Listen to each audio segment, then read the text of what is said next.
Hey guys, we're back again with another video. This time's going to be sale of equipment, equipment depreciation expense part 3.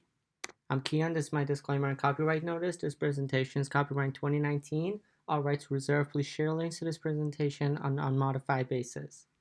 So for sale of equipment, we're going to start right off with a problem, and it's going to be the same problem for the one that we did straight line depreciation for, and this time we're going to actually sell the equipment.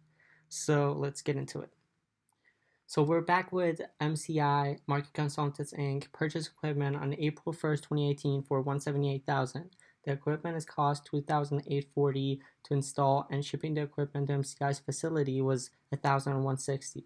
The equipment is expected to last for 6 years and has a salvage value of $14,000. Assume that MCI used straight line depreciation and sold the equipment for $15,000 cash on June 30, 2020. Prepare the journal entry to record the sale of equipment. So as we talked about last time, first we need to find out what our acquisition cost is. And this is going to be pretty much what we need to get the asset ready for use. And it's going to include our purchase price, installation, and shipping. So for purchase price, I'm going to have $178,000. And installation, we're going to have $2,840.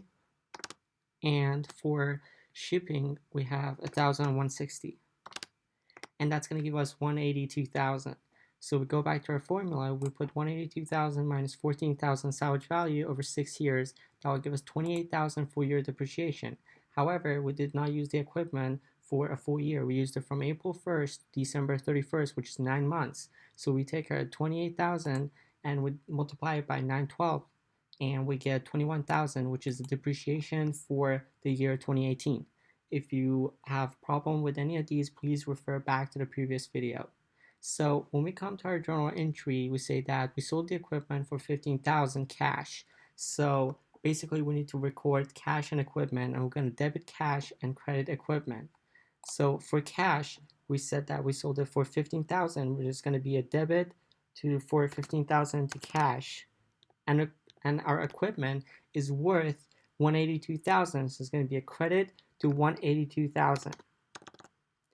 Now, when we look at our accumulated depreciation T account, we say that, okay, basically for 2018, we took 21,000 depreciation. For 2019, we took the full year, which is the 28,000.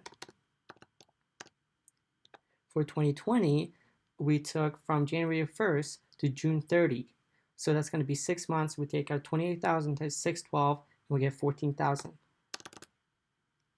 So that all adds up to 63,000, which is our accumulated depreciation at the end of June 30, 2020.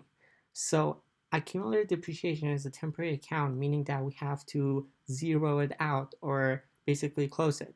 So the way we close it is that in this case we have a credit balance. So we would debit it for the same amount to make the balance zero.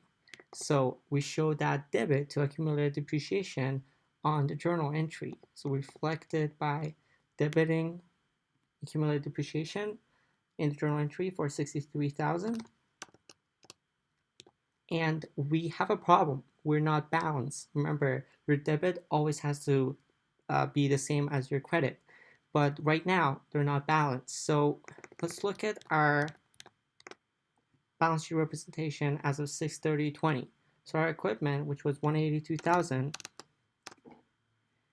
less our accumulated depreciation, which is 63,000, that will give us 119,000. This is how much our equipment, this is the book value, the equipment net, how much our equipment is valued at.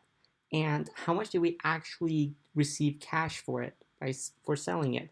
We only got 15,000.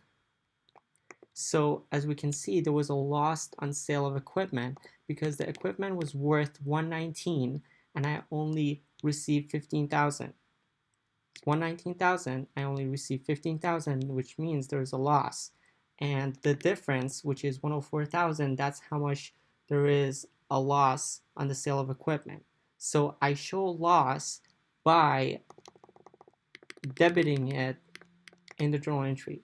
So I go here and I say 104,000 debit for loss on sale of equipment. And now we're balanced. We have 182,000 both sides, debit and credit. Now, The question has a second part saying that assume that MCI used straight line depreciation and sold the equipment for $200,000 cash on June 30, 2020. Prepare the journal entry. So our cash this time is going to be $200,000, and that's debit. And equipment, that's going to be the same. It's going to be the 182 credit, and our accumulated depreciation is also the same. It's our 63,000. So we have a problem, we're not balanced. So let's look at our balance sheet representation for 63020. Equipment, that's 182 minus 63. And we have 119 again.